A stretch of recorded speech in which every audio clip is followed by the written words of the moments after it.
Encontramos-nos bem no centro da cidade da Trofa, no coração daquele que foi um dos territórios caracterizado por um dos maiores dinamismos que o nosso país conheceu nas últimas décadas do século XX. Aliás, é notável todo o desenvolvimento que este lugar registou, não só do ponto de vista demográfico, urbano, mas também do ponto de vista administrativo. Reparem, Trofa é elevada a vila em 1984. 9 anos depois, em 1993, possuía já o estatuto de cidade e em 1998 autonomiza-se daquele que é hoje o vizinho Concelho de Santo Tirso.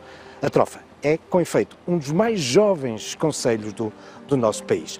E muito deste desenvolvimento prende-se com algo que se vinha registando desde os finais do século XIX. Um território durante séculos marcado pela ruralidade torna-se agora num espaço, nomeadamente com a chegada do caminho de ferro, um dos mais notáveis lugares de desenvolvimento industrial no norte de Portugal. Mas esta centralidade da Trofa, em boa verdade, é muito antiga.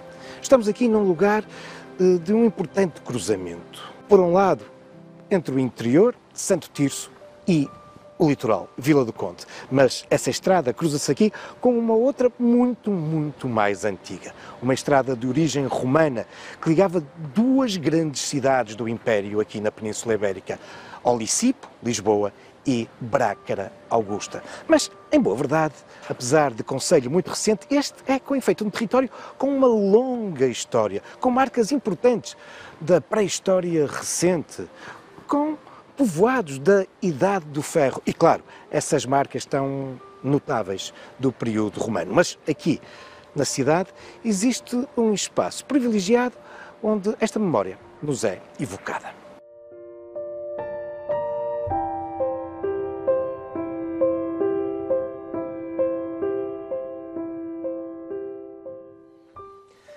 Esse espaço é a Casa da Cultura da Trofa. Localiza-se junto a um imóvel histórico de grande importância, a Igreja de Santiago do Bougado.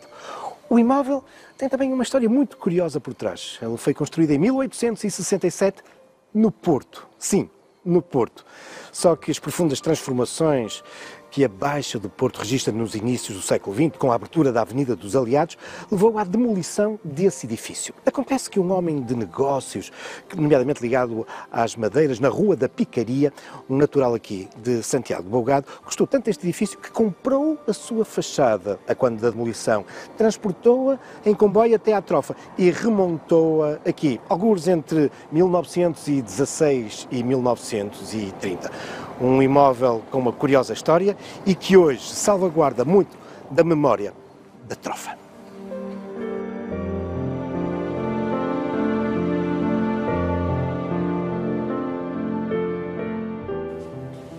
E é aqui, na Casa da Cultura, que nós encontramos dois marcos muito relevantes associados a essa importante estrutural via romana, a número 16, aqui do noroeste da península, ligando Olicipo, atual Lisboa, a Brácara, Augusta, atual Braga. Estamos a falar de dois marcos miliários, estão classificados como monumento nacional. Mas, afinal, são marcos miliários. Como o próprio nome indica, são marcos que nos marcavam as milhas romanas. 1000 passos, correspondem sensivelmente a hoje 1500 metros. E o marco miliário, ao longo de 1000 em 1000 passos, iam marcando a distância que nos encontrávamos do destino principal dessa estrada, neste caso de Brácara Augusta. Uma outra característica dos miliários é na sua inscrição, na epígrafe aqui aberta na face do bloco em pedra, é apresentar-nos o nome do imperador que fica associado ao erguer deste marco miliário. Aliás, é muito curioso, porque o que acontecia muitas vezes era serem derrubados miliários anteriores, substituídos por novos, ou então, muitas vezes, até se apagava a inscrição original, fazendo com que a nova inscrição sublinhasse este novo imperador. Aqui, no caso destes dois, sabemos, através das inscrições, que são consagrados aos imperadores Constâncio e Licínio. Mas no atual território da Trofa sabemos da existência de outros marcos miliares. Um deles permanece até hoje na Quinta do Paiço. É um miliário dedicado ao imperador Adriano. A Quinta do Paiço, que é um espaço que se localiza não muito longe dessa antiga via romana, mas fica também na base de uma elevação de um grande valor patrimonial. Vamos até lá.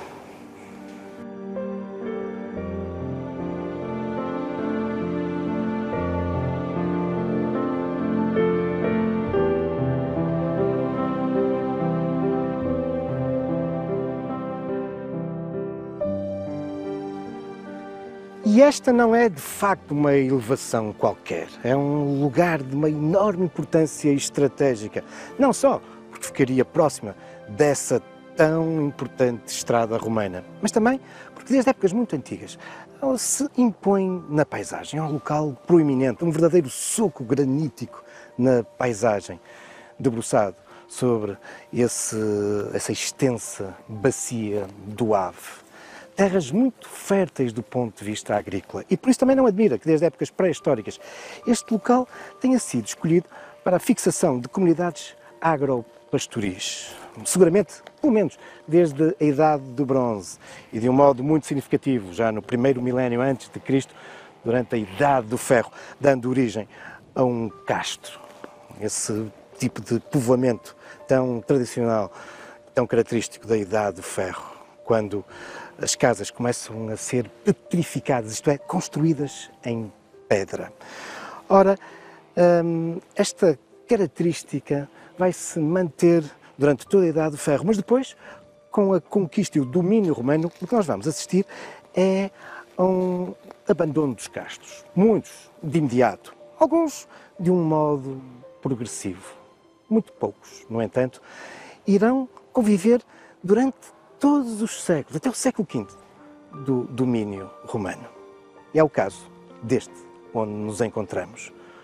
Um dos mais extensos castros que conhecemos no noroeste da Península Ibérica. Aquele que se converteu também, seguramente, num importante polo irradiador da cultura romana. Estamos no Castro de Alvarelhos.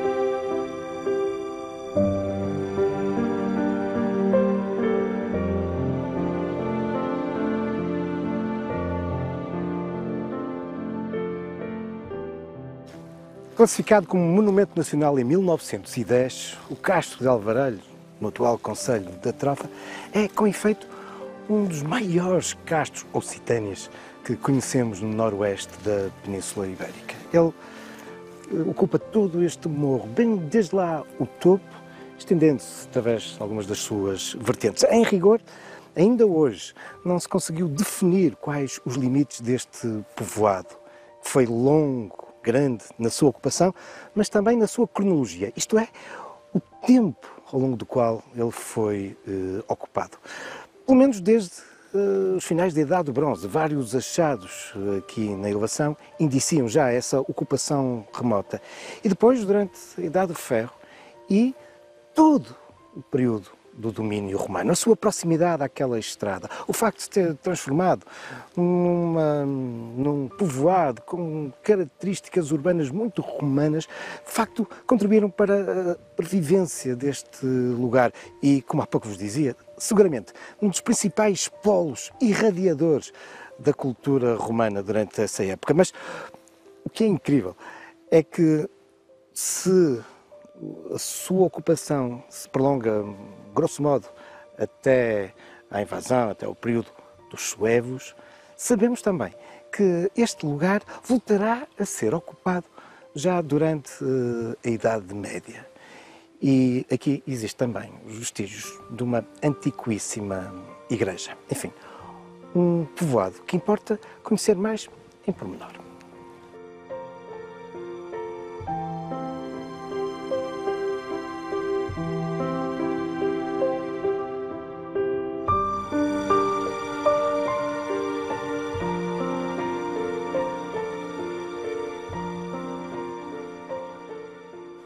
grosso modo, desde o final da Idade do Gelo, que os nossos antepassados se começaram a fixar no território, abandonando um modo de vida e de economia nómada, predadora e tornando-se progressivamente sedentários e produtores, vivendo fixos num determinado território e explorando as suas potencialidades, nomeadamente agropastoris. Mas os seus mais antigos povoados, do Neolítico, depois da Idade do Cobre, da Idade do Bronze, os materiais de construção eram muito perecíveis, madeiras como barro. Temos que esperar pela Idade do Ferro, quando a adoção dessa metalurgia e desses utensílios permitem agora com grande facilidade extrair pedra dos afloramentos. E agora sim, começam a petrificar as suas habitações, os seus povoados. E estas construções circulares, tão características da Idade do Ferro aqui no Noroeste, correspondem exatamente a esse período em que as antigas cabanas circulares começam agora a dar lugar a construções com este formato. Aqui, no Castro de Alvarelhos, as fases mais antigas revelam-nos, com efeito, construções desse tipo. Hoje sabemos que cada uma destas construções circulares correspondiam a diferentes funções, algumas habitacionais, de cozinha, também outras para guardar alfaias, animais, enfim. Isso é uma das grandes características dos castros, também aqui em Alvarelhos. Mas aqui também nos podemos aperceber da fase seguinte. E sobre as casas circulares vão começar a sobrepor-se muros de outras habitações, particularmente a partir do século I depois de Cristo, com a chegada e o domínio dos romanos. Agora, o urbanismo é outro. As casas e as construções retangulares, perpendiculares. É todo um novo mundo de urbanismo que se vai impor.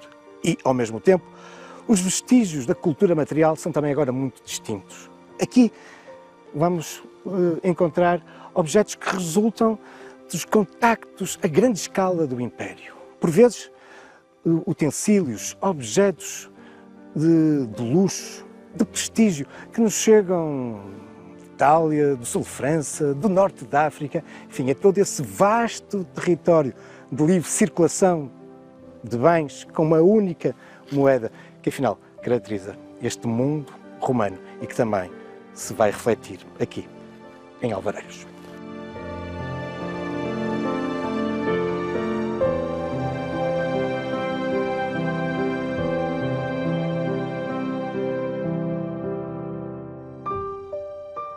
A principal concentração de vestígios hoje visíveis a olho nu do Castro localiza-se aqui numa plataforma intermédia da elevação.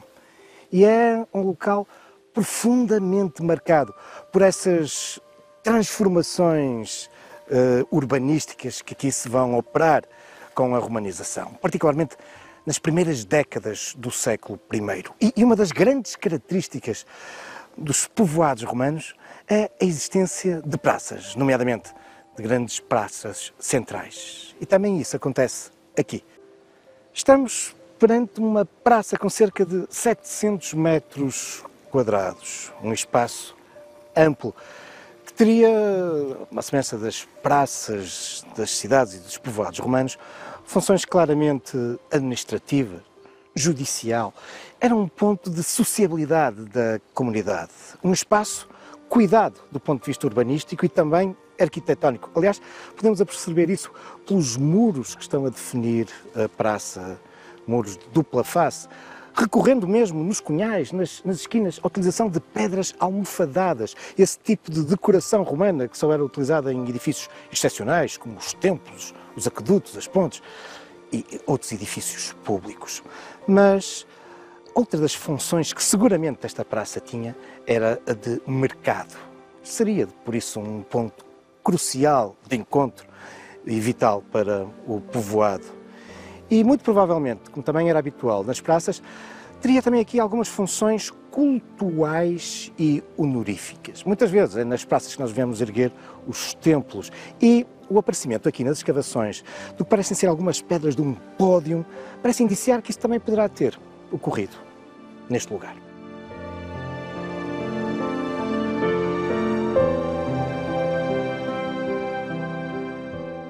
A importância da praça é sublinhada aqui na generalidade dos povoados romanos pelo conjunto de construções que se encontram à volta deste espaço público.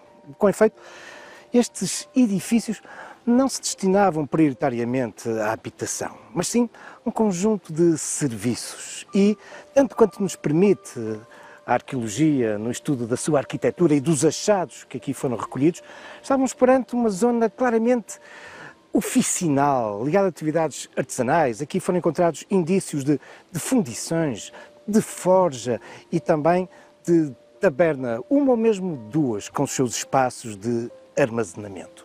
Estamos, de facto, naquilo que parece ser o coração cívico do povoado.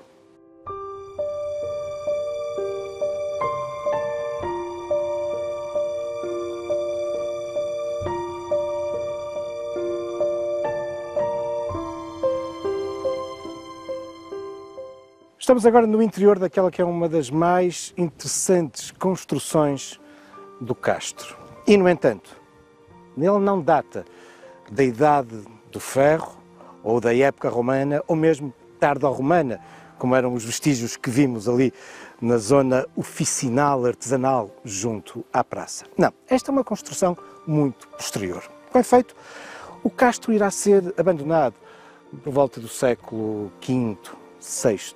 E durante os 600 anos seguintes, tanto quanto hoje nos apercebemos, todo este antigo povoado terá sido abandonado.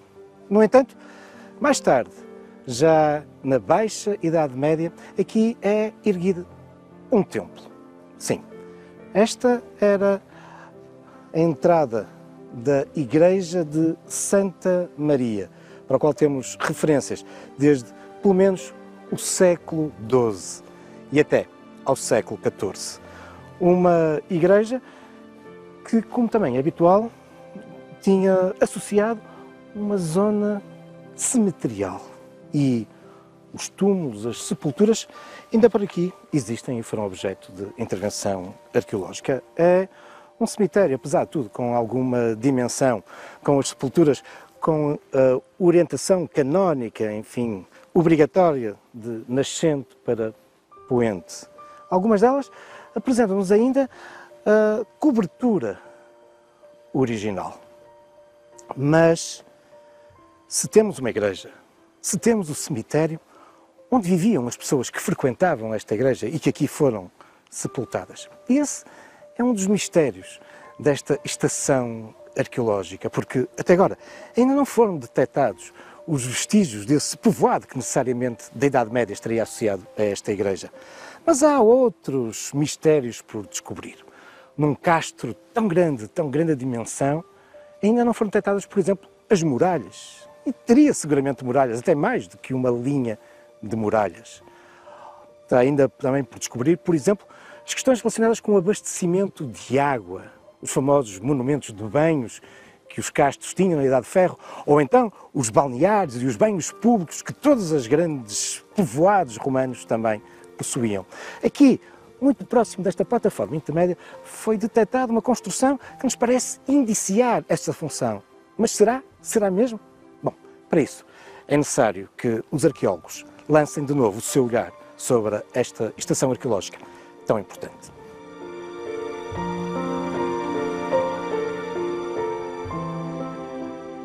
As primeiras escavações arqueológicas no castro de Alvarelho têm lugar ainda no século XIX, ficando ligados a esse momento pioneiro da arqueologia em Portugal. Durante o século XX, a estação arqueológica será objeto de algumas intervenções pontuais. Importantes foram aquelas que decorreram mesmo no final do século XX. Entretanto, decorreram 20 anos e desde 2020, de novo, os arqueólogos estão a lançar a sua atenção cuidada sobre esta importante estação arqueológica do norte de Portugal. É um projeto curioso, sintomaticamente designado como Kaiser. Castro de Alvarelho, estudo científico, arqueológico. Resulta de uma parceria entre a Câmara Municipal da Trofa, os seus serviços culturais ligados ao património e à arqueologia, e também o Departamento de Ciências do Património da Faculdade de Letras da Universidade do Porto. De novo, a arqueologia debruça-se sobre o castro de Alvarelhos, num projeto que pretende não só aprofundar o conhecimento científico sobre este lugar, responder a algumas das dúvidas que há bocado nós levantávamos, mas também um projeto que tem como grande objetivo tornar este lugar um sítio mais inclusivo, maior acessibilidade e onde se consegue, de uma forma muito pedagógica, explicar, afinal, a importância não só desta estação arqueológica, mas deste período.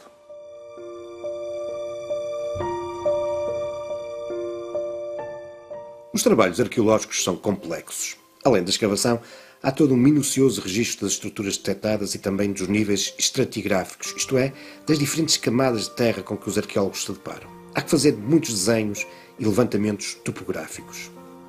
As peças são recolhidas com todo o cuidado, mas há ainda muito trabalho pela frente. Acompanhemos este fragmento cerâmico. Após a sua descoberta e juntamente com muitos outros objetos, numa escavação deste tipo são milhares, é levado para o laboratório. Aqui é retirado do saco ou embalagem onde fora recolhido. É devidamente registado, procedendo-se depois à sua minuciosa limpeza, que no caso dos objetos cerâmicos passa por uma cuidada lavagem, sem ferir as suas superfícies, por vezes com pinturas, engobes ou outros motivos decorativos mais sensíveis. Após esta primeira limpeza, os objetos são transportados em tabuleiros devidamente identificados para a secagem, após a qual é dado início a um paciente trabalho de conservação, procurando-se reconstituir como num puzzle a sua forma original. Uma segunda limpeza pode ocorrer de novo e algumas peças, nomeadamente as metálicas, podem ainda ter que passar por análises e limpezas mais cuidadas, realizadas com o auxílio de lupas binoculares.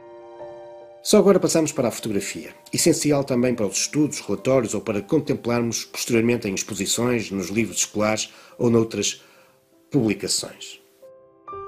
Mas o trabalho de gabinete prolonga-se, comparando as peças com outros achados já estudados e publicados e também enquadrando-as com as estruturas junto às quais foram detectadas. Os desenhos e registros que haviam sido feitos no campo são por isso essenciais e também são objetos de estudo e tratamento, nomeadamente informático. Por detrás de cada pequena peça arqueológica que vemos numa vitrine no museu, há imensas horas de estudo e de trabalho. Um investimento notável na preservação da nossa memória e identidade.